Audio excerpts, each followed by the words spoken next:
Back in November, I filmed a video with James Parker discussing the nuances of car setup in Assetto Corsa Competizione, and it contains some wonderful insight and some clever tricks and tips that I knew the community would love.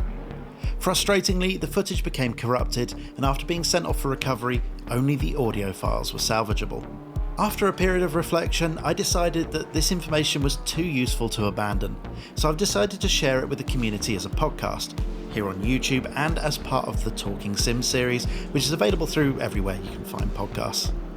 What follows is an in-depth discussion of some of the finer points of car setup, focusing on ACC, but much of what's said here is also appropriate to every other racing sim.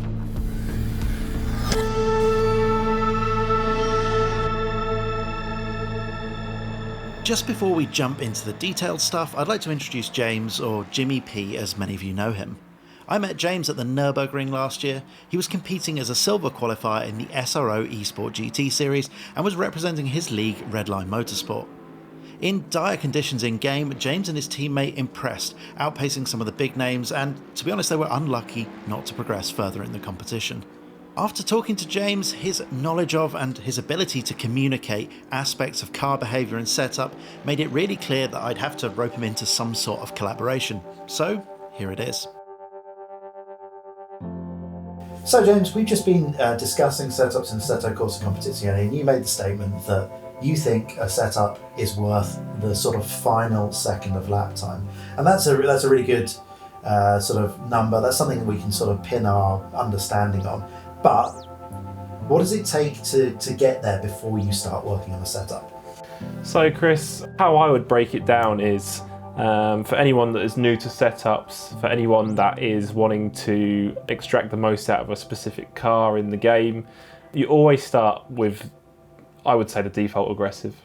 You would probably do at least an hour's worth of running, become acclimatised to the car in its current state.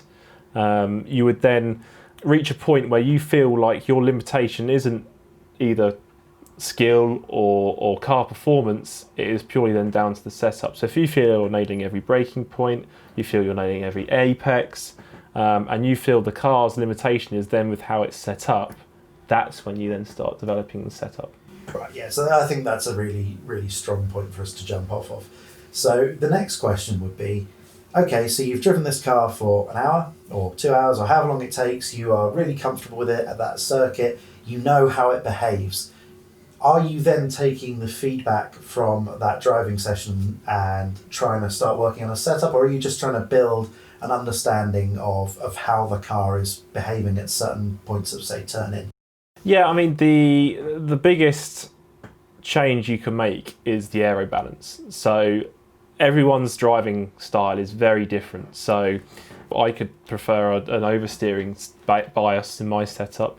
You might like a front end that pushes naturally because you want more rear stability and you're quicker like that. That's actually true. That is exactly how it is. So what you want to do first of all is understand, once you've maximised the potential of your current setup, i.e. driving style, gear, everything relating to the car minus the setup, you then break it down. So, okay, so is the car, depending on what my driving style likes, you know, I like quite an oversteery setup where I like a strong front end. So if I'm doing a base setup around a track, I say, okay, in the high load corners, which is generally where you can make up a lot of time, how is it pushing? Is it pushing on acceleration? Is it pushing on entry? Is it pushing on power? And then you can then break it down, and generally you'll get a good feel for where the time is lost in a lap. There'll be always considerations to make. You know, you make one change in a setup, and it will change another corner. You know, you might be a little slower. The aim is to always have a bit of give and take, but the majority is the changes you make benefit you much more in the corners you struggle as opposed to the ones where you're weak. So the aero balance is the biggest change you can make with that. Also, we've picked the Mercedes here because it's got an adjustable front and rear wing, or front splitter. So this number here is obviously the big key number, your front aero variation. Now that just tells you where the pressure is being diverted. So if we stick more rear wing on, you can see that aero variation has moved rearwards. That's minus 2.1. So as you're adding downforce to the rear and not adding it to the front, you're just generating more downforce at the back and less at the front, meaning you're going to get more understeer. Yeah, if the car was neutral to start with, pushing the aero balance backwards, it's going to increase the understeer. Absolutely. So the way you can adjust this is purely by playing with that, the wing levels. But then obviously you've then got ride height to take into consideration. So by adding rake to the car, you can see this in real time. It's adjusting the aero balance forward. So for someone who perhaps wants a much more pointy car, without sacrificing, high load grip, you would run more rake, because it means you can run raw rearing, which allows you more load in high speed corners. But at the same time, by adding rake, you're essentially moving the aero balance forward and you're pitching the car forward, almost like a plough effect. That does have, negativities around it. A higher rate car is inevitably more susceptible to aero stalling. So a car that is more reliant on its diffusers, underbody condition, and working with the rear wing, the front end is obviously it's much closer to the floor. So you imagine if you're braking, the ability to stall the car is much greater than if you're running it flatter. So there's always considerations to take with that. It should probably also be worthwhile pointing out that if you're ramping up the wings, you've also got aerodynamic efficiency to take into account as well. Absolutely. So obviously you're kind of going to become more draggy. You're going to have less top speed because you're simply punching a much greater hole in the air, because obviously your rear end is obviously much higher up in the air. The aero balance, the aero variation is always the first starting point. You base your setup on these core values. Certain cars have different traits. With Audi and Lamborghini, for instance, you never want to run an aero variation that's aggressive, because as the more aggressive setting you have, the more aero you push to the front end, the more twitchy the car's going to become. We know that the Lamborghini and the Audi are obviously very twitchy cars to begin with, so that's why you generally run it quite flat with an understeer bias setup. Yeah, and it's probably also worth mentioning for those that are completely new to setups that when you're talking about changing the aero balance, that this isn't going to have a huge impact in very low speed corners where the aero isn't really working as hard as the mechanical grip is. No, so as obviously with simple principles, wings need airflow to work. As the speed drops, you're pushing a much smaller hole in the air, and eventually mechanical grip takes over. The suspension geometry, your springs, your dampers, and everything like that. Obviously in the higher speed corners, that's where the mid-engine cars struggle. Lift off oversteer, because the aero loads suddenly drop. It's there where the car becomes twitchy. Obviously in the slower speed corners, mid-engine cars naturally have a greater ability to turn and have greater traction, because the weight distribution is inevitably better, just naturally in a mid-engine car. It's why the Audi and the Lamborghini and the Ferrari, for instance, they can squirt out of first and second gear corners much better than the front engine cars. So yeah, it is always, when you're talking about twitchiness and oversteer, when it comes to aero loads and variation, it's always the high speed corners. We've talked about aero loads in some of the mid and high speed corners, but what sort of car behaviour in the slow speed corners would you be looking to cure, and how would you start to do that? So let's take the Mercedes as an example. It's the car I drive in a league. It's something I've had a lot of experience with, and obviously a lot of other drivers out there will be favouring the Mercedes. It's a popular car. The Mercedes has an understeery balance as a starting point, so the setup is always geared around changing that. You've got to get the car to be pointy on slow speed corners where the weight, you've got to control the weight up the front, but at the same time it has poor traction on the rear. So it's a balancing act between how aggressive do you go to make the car pointy without compromising rear traction.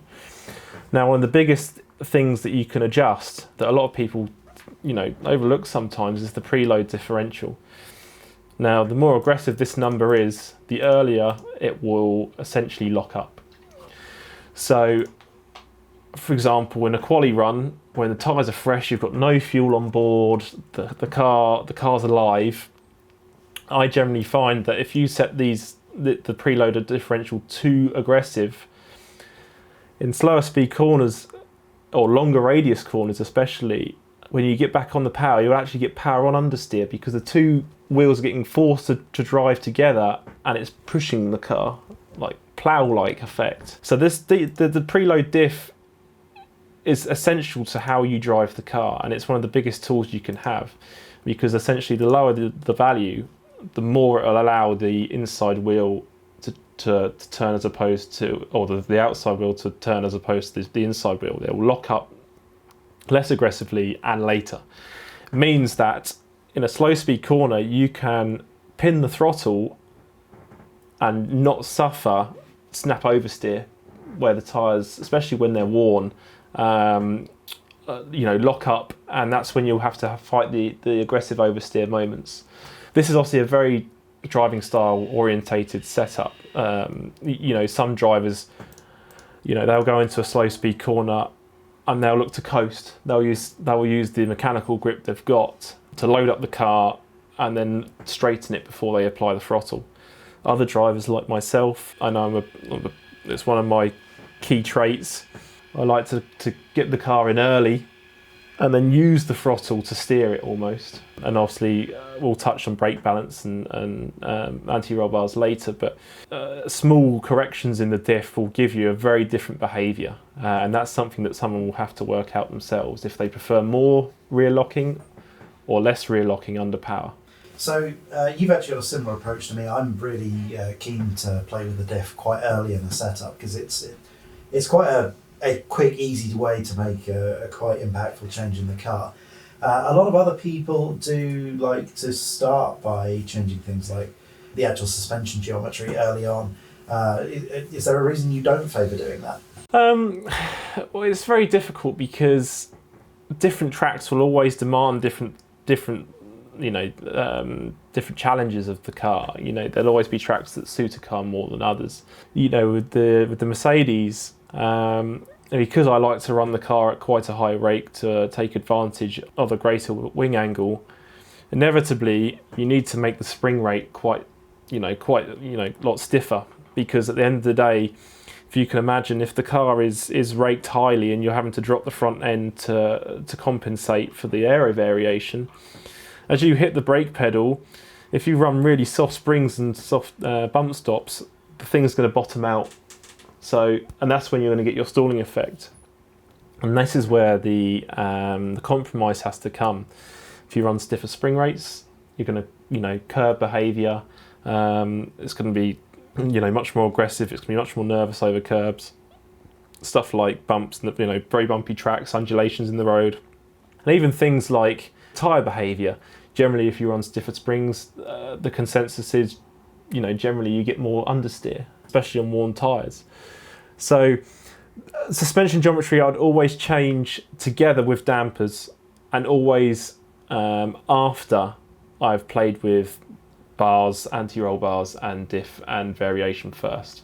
I think I'll just jump in at this point to plug my series of setup guide videos. So if any of that sounds like a foreign language to you, and hell, it even does to me to some extent, and I produced a video guide on the stuff. It is complex stuff and it takes a while to learn. But I've got a playlist of 13 or 12, I forget how many. I've watched videos, them, yeah. Videos where I talk through all of these things in really fine detail, explaining them separately and how they all interact. So if this is all a bit advanced at this stage, then go and check that out.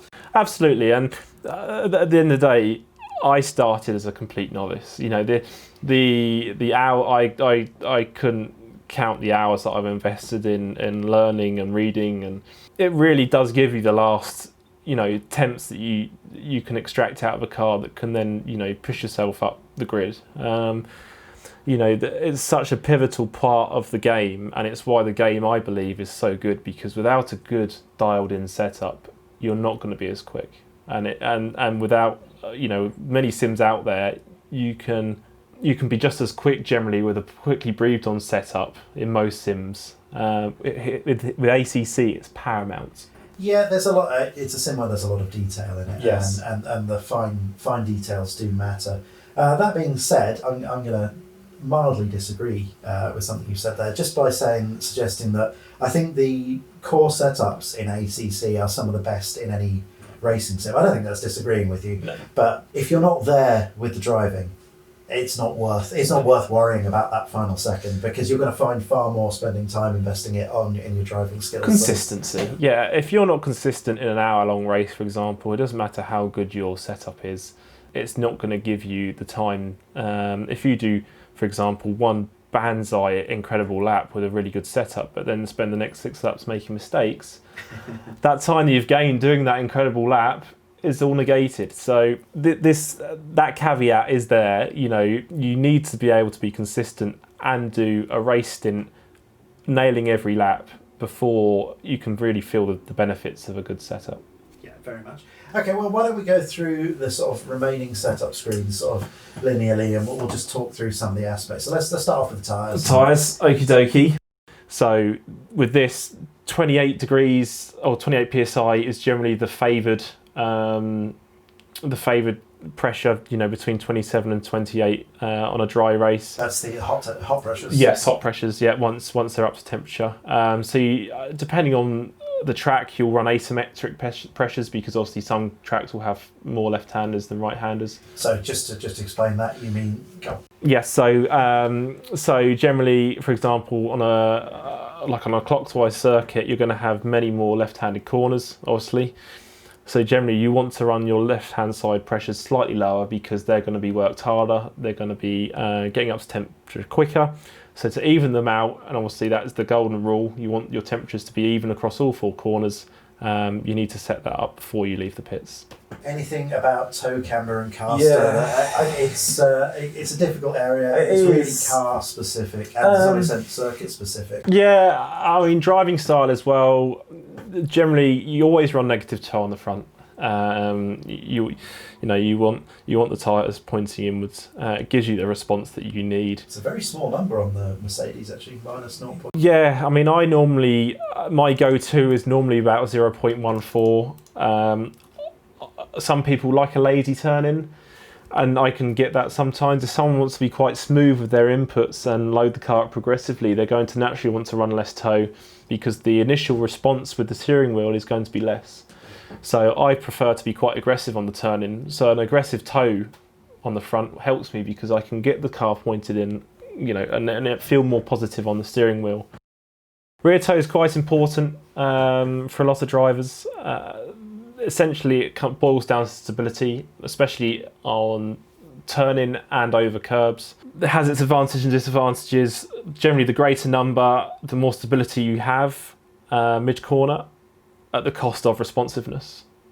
And the higher the toe value, the lower the straight line speed. Because if you imagine, if you're pointing your tyres out, you know, toe out, you're having more scrub as you're driving down the road. So the closer you can get them to neutral, the faster you're going to be. So generally with the Mercedes, I tend to stick between 0.6 or 0.06 and 0.1. Now the caveat of that is, other cars like the Audi and the Lamborghini, for instance, they really rely on rear toe for stability. So you would generally see figures of in excess of 0.2 all the way up to 0.3 in extreme cases. Generally in the wet as well, because obviously we haven't touched on the wet, you'll generally run more rear toe in the wet conditions as well, because obviously that gives you the stability in tricky conditions. Camber, well, generally, with tyre, I mean, this relates to tyre temperatures now. Obviously, Assetto Corsa works across 3 tyre points: the inside, the middle, and the outside. Generally, a 10 degrees swing across all 3 sets is what you want. So, obviously, the more aggressive camber you run, the hotter the inside of the tyre is going to get. So you say a variation of between, say, 88 and 98 degrees across from the inside to the outside of the tyre is fine. And your hottest is going to be on the inside, because obviously under high-low conditions, as the car rolls, the tyre is going to flatten out with the camber, that's what you want. However, when the car's not under load, the tyres are then going to go sit back to how they were, negative camber. So these inside shoulders are just going to get hotter and hotter, whilst the outside shoulders are obviously, essentially freewheeling. So that's where you've got to play around. And generally the camber settings and the default setups are pretty much there in my experience. Yes, I would agree with that. It depends on how many high-low. I mean, for example, like Catalonia, where you have turn 3, turn 8, they're very high-load corners. You'll run more camber on the left-hand side than the right-hand side, for example. But you want to be quite aggressive on the camber, because the more contact patch you have around those high-load corners, the more grip it's going to generate. So by being too lenient or too not aggressive enough on the camber, especially on the front end, it's only going to cost you lap time. However, obviously your tyre temperatures are going to be much more manageable over a stint. But yeah, 10 degrees across the three faces of the tyre is generally considered a good, happy medium. Cool. Well, let's move on to electronics then. A lot of this is driving style specific. Absolutely, and also stint specific. On a quali lap with fresh tyres and an empty car, you are going to run much less TC than on worn tyres. At the end of a stint, after you've done an hour's worth of racing, or also on full tanks. And it's the same with ABS. People brake differently. Inevitably, the rule of thumb is the higher the ABS you run, the longer the braking distance. However, the less risk you have of flat spotting tyres. And also, what I found out pretty early on is it also dramatically varies how aggressively you can trail brake, especially with certain cars. So with the ABS setting, if you feel confident enough to cadence brake properly and to modulate the brake pressure as the load's coming off the car into a tight corner, if you run a more aggressive ABS setting, you can effectively trail brake much better. However, that comes at a cost, because you're going to increase your tyre wear if you haven't got that skill or the touch that you need. And obviously on heavier tanks, you're going to be running more ABS to be safe anyway. That's good stuff. And just let's move on very quickly. Get the engine map stuff is pretty much just fuel saving, isn't it? Yes, I mean the Merc has 3, not a wet map. Cars like the Porsche GT3 have quali and race maps and wet maps, and the Audi has wet and dry maps. Same with the Ferrari. Mercedes is much more simple. Also, as we touched on in the video we've done, the Mercedes is a very thirsty car. So generally in a long stint, depending on the track, you will probably need to use ECU map 2 occasionally. It's only a 4 horsepower difference, but it allows you to fuel save. The difference in maps is negligible. I personally find it's between 2.5 temps a lap on a proper race stint, and that is your safety car map. So yeah, every car has that. There's no need to use that in the game, but yeah, they are essentially just for fuel management. Okay, so let's start talking about some of the suspension stuff that impacts mechanical grip of the car. Yes, so the first thing to really consider is the body control, and obviously part of that is your anti-roll bars. It is inevitable that as a car accelerates, brakes and corners, it's going to roll, and obviously the best possible way to control that is through your bars. Anti-roll bars are quite driver specific, because it really does change the way a car behaves. If you like, they're a good tweaking tool just to change, particularly turn end balance. Absolutely. If you want to run if you like a car that understeers more, you would generally run more anti-roll bar at the front and less at the rear. If you would rather a car that has a slight oversteer bias, or something that you want the car to rotate freely in the mid corner, you would run the front anti-roll bar less than the rear, because you want the front to be a bit more compliant and the rear to rotate more. And that's a really key concept, actually, is that you're not impacting the front of the car or the back of the car, you're altering the balance of grip between the front and the back of the car. Absolutely. And balance is really the key term there. Exactly. So you're basically just telling the car how much roll you want it to have, and a softer bar will allow more roll than like a firmer bar. So this kind of tweak is excellent for quali simulations where you do one qualifying run and you think, oh hang on, I've lost 3 temps here because in some of the slower corners I'm not getting enough rotation. So you can just swap the bars over, or just raise the rear anti-roll bar, for example, and just get a bit more. But you can play around with that for a long time. Yeah, it's something I've been known to do, especially it was suggested to me by an old race car tech, was if you're completely new to a car, do a complete anti-roll bar sweep. Absolutely. Or so try every value, or the other thing is try the softest, try the hardest, put it in the middle. Again, just so you understand where everything is, and that can give you a really good idea of what's being impacted, especially if you're getting lost. Absolutely, and that you would probably attempt to change them long before you then start going to suspension geometry and dampers. Sure, yeah. So, because that will give you a much better feeling for how the car behaves under certain conditions. Brake bias.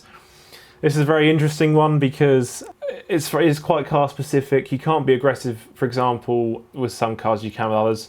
The Porsche, for instance, you can be incredibly aggressive with on the brake bars. You can run it as near to the rear as you want. Other cars like the Audi or the Lamborghini, for instance, you can't be anywhere near as aggressive because more rear locking is just inevitably going to cause more rear instability. With the Merc, I do like to run it quite aggressive. 56% is generally, like 56.8 is generally where I like to sit, because it helps with the weight distribution and weight management of the car.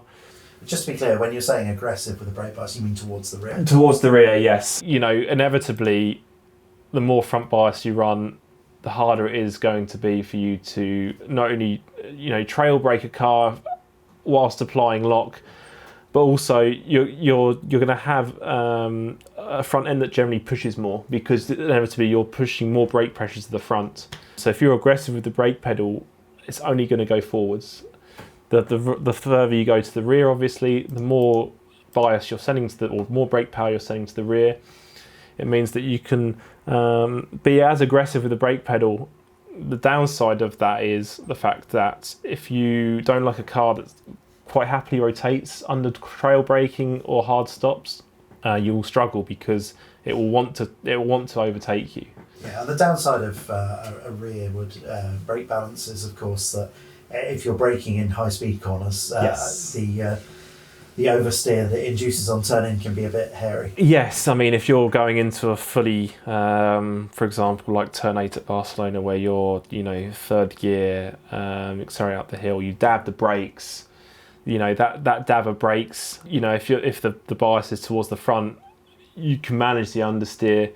If you dab the brakes hard before you pitch the car in and it's rearward, it's going to cause you a twitchy moment. You can use that because you can modulate the brake pressure depending on, but yeah, it's very much driver preference. Some people will like it, some people will not. So it's something that you can even in a race stint, if the tyres are getting worn, you don't want to overheat your rears, or you don't want to induce more rear locking or rear more oversteer, you'll just push the brake balance forward just as the tyres wear. It's before we move on from brake bias, it's probably worth pointing out that because of it has such an impact on turn-in behaviour, it's worth remembering that this interacts with other setup changes. So, changing the front anti-roll bar because you want to change the turn-in behaviour. Absolutely. That might be also something that's impacted by changing the brake bias to compensate. Exactly. So you can run, for example, a more aggressive front bar to induce more understeer, and then be able to be more aggressive with the rear brake bias, because the balance that the bars are offering you outweighs the difference that the rear bias would negate. So, and you can also use the rear anti-roll bar to compensate with that. Of course, that only happens when you're actually on the brake. So if you're rolling the car into corners, then it's not going to make that difference. No, it's only if you want to you're looking to trail brake hard into kind of medium and slow speed corners. Brake power, it's very it's difficult to judge normally. Obviously, the more brake power you have, the more efficiency you have, the more it's obvious there. The harder the car's going to stop. However, the greater the chance of lock-up and the ABS interfering. Yeah, I think it's probably less important in a game where every car has ABS Exactly, than in say, Assetto Corsa, where it's or other games where it's quite often used to tune the point of locking the brakes, where some cars have brakes that are far, far better than the tyres are, for example. Absolutely. In a modern spec GT3 car, your brake bias is going to have much more of an impact, for example, than your brake power. So your bump stops and your dampers generally work, together. You'll tune them depending on the car behaviour. So your bump and rebound obviously have different purposes. Fast rebound, you'll tune for curbs, and your bump is generally for the road surface. Yeah, just to sort of explain, if you're completely new to this, bump is what happens when the suspension is being compressed under load, and rebound is what's happening when the suspension is releasing from that load. And the dampers tune how quickly the suspension can move. And it's a great way of stopping oscillation in the suspension. It essentially stops the car from bouncing when it's done properly, and keeps the tyre in contact with the road as best as possible. Exactly. And the obviously, depending on what track you're at, a very smooth surface like Silverstone or Misano, you can afford to be much firmer on your dampers because you haven't got any oscillations or nasty high curbs to worry about. Somewhere like Hungaroring or the or Circuit de Catalunya, anywhere with sausage curbs or raised curbs where you're going to need to tune them effectively. A chicane, for example, you can gain lots of time. You can generally gain lots of time in slow speed corners. If you can run the curbs aggressively through there, you can probably gain 2 or 3 tenths. The downside is obviously the softer you run the car, generally the less responsive it is, and also the greater the chance is of stalling the aero depending on how you've tuned your springs. So, and is it fair to say that the general consensus is to run the cars as stiff as you can get away with these GT3 especially cars? On the front end, because the front end is obviously where your aero balance starts. And if imagine you're braking hard into a corner, if the car is too soft, it's going to constantly hit the ground, and that's where your aero is going to stall. So you've got to find a point where you can have the front ride height at a point where it won't stall out when you hit the brake pedal, but that's directly linked to your dampers. So if you want to run an aggressively low car, you've got to inevitably run firmer dampers on the front, because otherwise, and spring rate as well, because otherwise the car's going to sink, and that's where you're going to get the vibration or the oscillation of the vibration of the car hitting the tarmac. So the dampers are one of the fine tuning aspects that you can have with the car. They're a very important tool for dealing with instabilities. Again, just if you're completely used to this, what in some sims is called the slow setting, so it'd be called slow bump and slow rebound. On this, it's just bump and rebound. Mm-hmm. That's what happens when the car is pitching rather than anything else. So the behaviour under braking or acceleration, whereas the fast rebound and fast bump are more to do with behaviour over curbs and sort of aggressive changes in track dynamics. Absolutely, because if you hit a curb, the velocity, the forces suddenly, they spike. If you hit a curb, the damper has got to absorb that as best you can. Now, a firmer damper is not going to sustain that load in the same way that a softer damper would. And obviously, as you say, with the bump, it's all about the pitching and the yawing. As you can imagine, the softer it is, the more that car is going to squat or not. And obviously, in some cases, on a bumpy circuit, you want it to squat more to absorb the bump. A harsher car is going to almost crash over the bumps, and that will cause you obviously traction issues. So we've just been talking about how suspension setup also has an impact on the aerodynamic efficiency of a car, and that is probably a pretty decent segue to start talking about aerodynamic balance. Yes, and inevitably, Chris, that is in essence the most important aspect of your setup, because that will make the greatest difference to how a car behaves. a car with a greatly negative front aero variation will behave completely differently to one that has got a much more forward variation. It's very car specific. Some cars you can't get away with running too aggressively in terms of front aero variation, stuff like the mid-engine cars, because at the end of the day, with the rake you have to run the mid-engine cars. The more forward you go, the more twitchy the car becomes.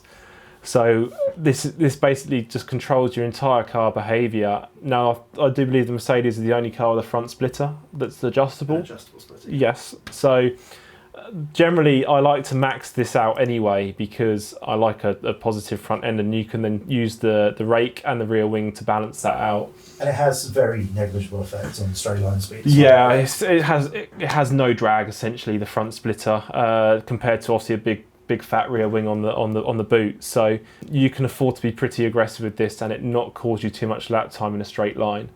But this controls your entire car behaviour, and it's totally driving style dependent.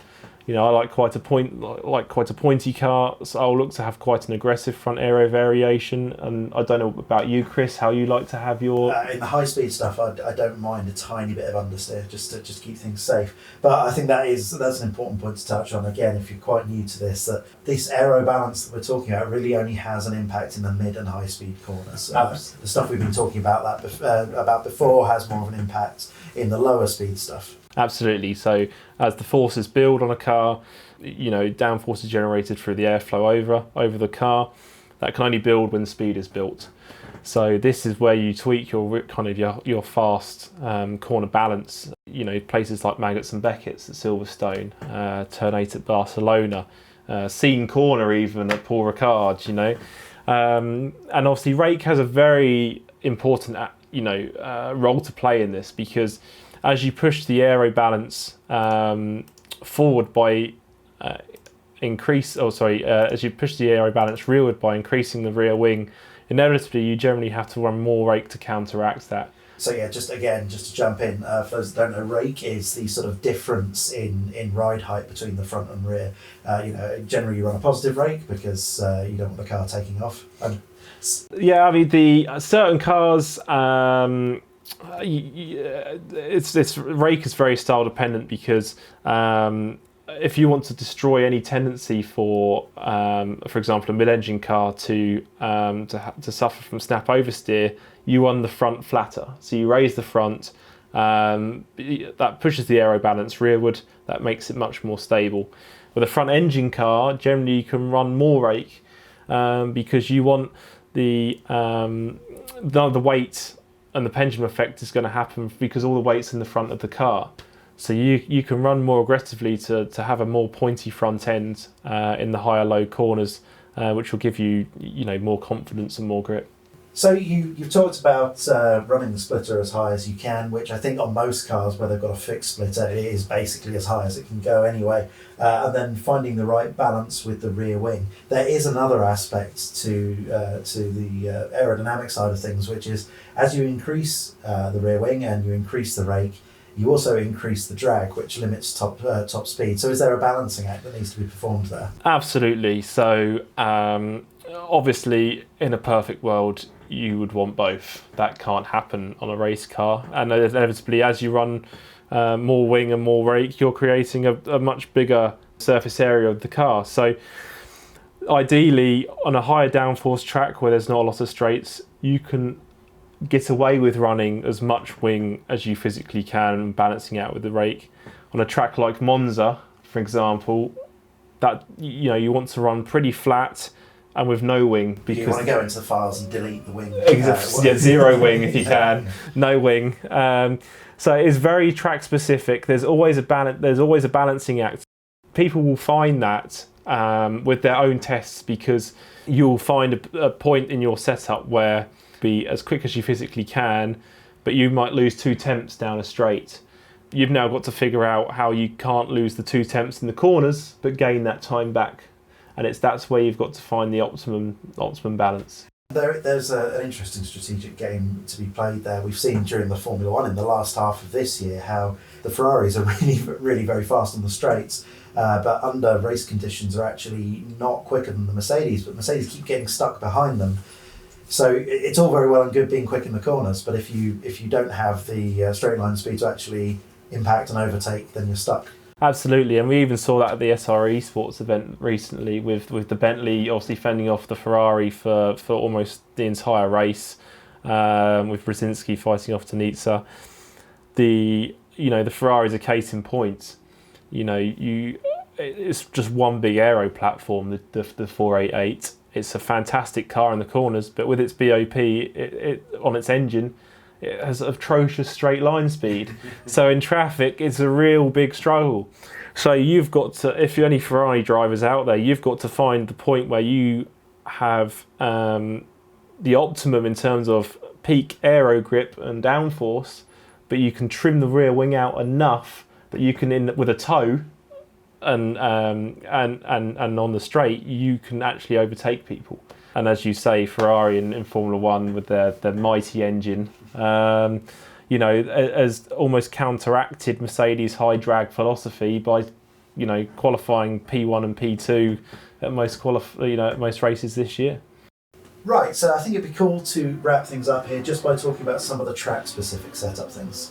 Absolutely. So we'll go through each track one by one. Zolder is obviously a very tight and twisty circuit, and it's obviously very bumpy. So you'll be wanting to run as much wing as you physically can, and also make the suspension supple enough to crash over the chicanes and the sausage curbs that the track has. It's a big benefit there because there's a lot of time to be had. Monza, as little wing as physically possible, deleted wing if you can. The chicanes have obviously quite high curbs on them, especially Ascari and the second chicane. So depending on the car, try and run it soft if you can, because Monza is essentially 3 chicanes and three straights. So if you can gain time down in the chicanes, it generally favours you. What can we say about Brands Hatch? The greatest circuit in the world. Okay. It's a fantastic circuit, extremely bumpy, extremely tight. You want to be as draggy as you physically can, really. It's wings, almost impossible to overtake anyway, so trying to run a low downforce setup is insane. You'd be absolutely crazy, wouldn't you?